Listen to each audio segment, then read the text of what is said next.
गरीब किसान। अगर अभी तक किसी ने सब्सक्राइब नहीं किया हो तो जल्दी से सब्सक्राइब कीजिए और कहानी को लाइक कीजिए। किसी गांव में एक किसान रहता था। घर में बच्चों की संख्या अधिक होने के कारण कड़ी मेहनत करने के बावजूद वे बच्चों को केवल कांजी मात्र दे सकते थे।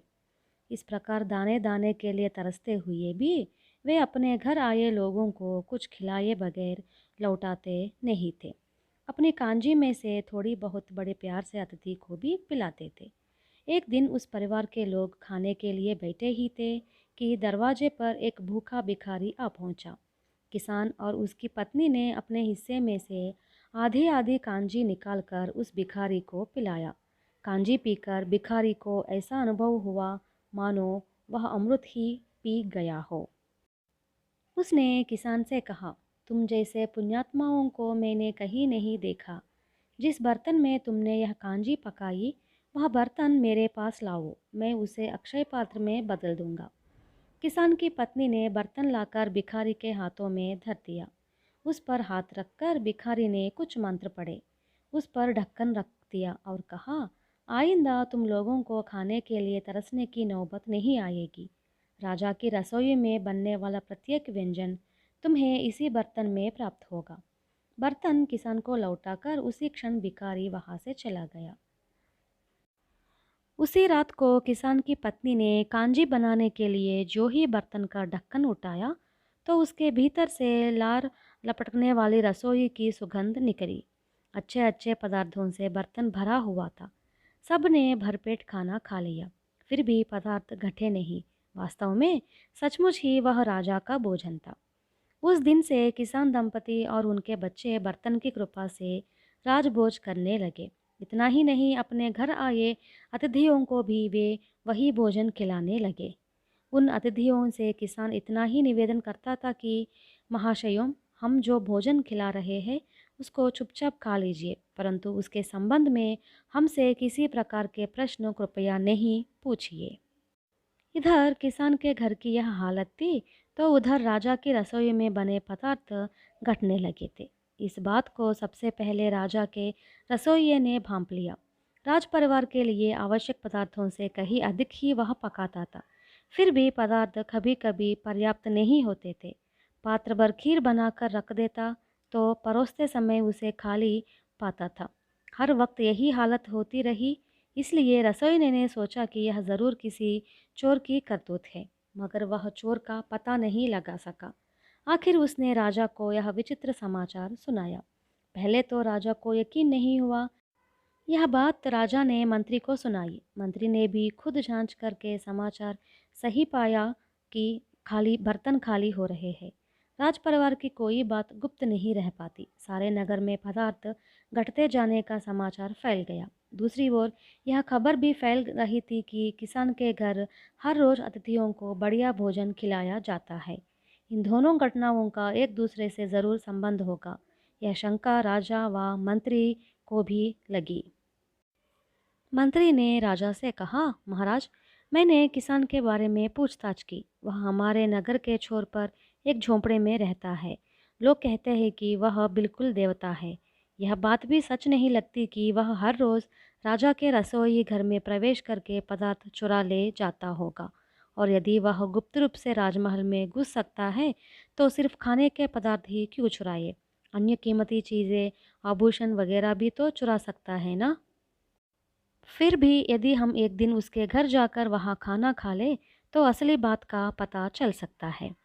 एक योजना के अनुसार राजा और मंत्री बेस बदलकर बड़ी बड़ी पगड़ियाँ सिर पर रखकर राजमहल से बाहर निकले।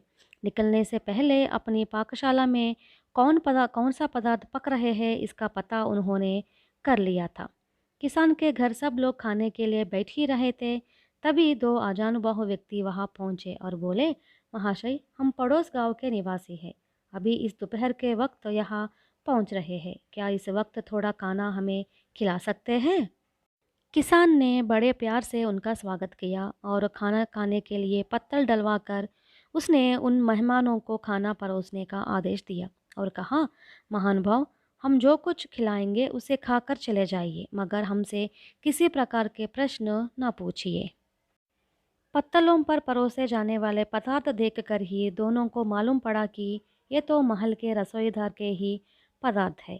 वैसे वे दोनों भोजन करने के इरादे से तो नहीं गए थे।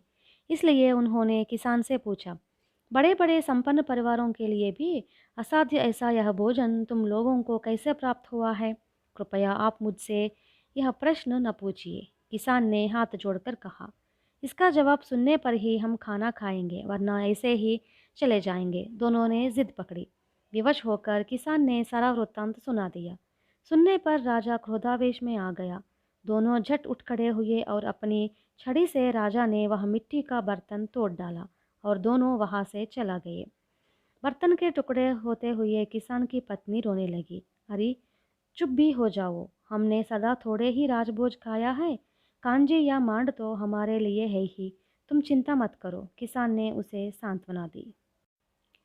राजमहल पहुंचते ही रसोइये ने बताया, महाराज, चूल्हे पर रखते ही भोजन पदार्थ गायब हो रहे हैं। चाहे तो आप खुद जांच कीजिए। बर्तनों पर बाहर से कालिखा लगी हुई है, पर भीतर से वे साफ है। प्रत्येक पात्र को 5-6 बार पदार्थों से भरकर मैंने चूल्हे पर चढ़ाया, मगर हर बार वे सब खाली होते गए हैं। रसोइये ने कहा। मंत्री ने अपने घर से खाना भिजवाया, मगर राजमहल पहुंचते ही सारे बर्तन खाली हो गए, पदार्थ सारे के सारे गायब। अब जाकर राजा को पता चला कि उसने किसान से जो अन्याय किया, उसी का फल उसे भुगतना पड़ रहा है। फिर क्या था? मंत्री को साथ लेकर तुरंत वह किसान के घर पहुंचा और उसके पैरों पर गिरकर क्षमा प्रार्थना करते हुए बोला, मैंने क्रोधावेश में आकर तुम्हारे साथ अन्याय किया है। उस अपराध के लिए मुझे क्षमा कर दो। तुम्हारा मिट्टी का बर्तन मैंने तोड़ दिया है। इसके परिहार में मैं तुम्हें काफ़ी ज़मीन इनाम में दूंगा और आज से हमारे रसोई घर में बने पदार्थों में से आधे तुम्हारे घर भिजवाए जाएंगे। घबराते हुए किसान ने कहा, जानबूझकर मैंने आपको कोई हानि नहीं पहुंचाई। अगर आपको कोई क्षमा कर सकता है तो वही आदमी जिसने हमें यह बर्तन दिया। मैं अभी उसको ढूंढने के लिए निकलता हूँ। आप मेरी मदद करेंगे तो उसका पता लगाने की हम भरसक कोशिश करेंगे। राजा ने जब यह बात कही कि उसके रसोई घर से आधे पदार्थ किसान के घर पहुंचाए जाएंगे, तब से राजमहल के रसोई के पदार्थ बर्तनों में वैसे ही रहने लगे। राजा से प्राप्त जमीन के कारण किसान सुखपूर्वक अपना जीवन यापन करने लगा, मगर राजमहल से दोनों वक्त का खाना उसे मिलता ही रहा। इस प्रकार उसकी 3 पीढ़ियों तक उस परिवार को राजमहल से भोजन प्राप्त होता रहा।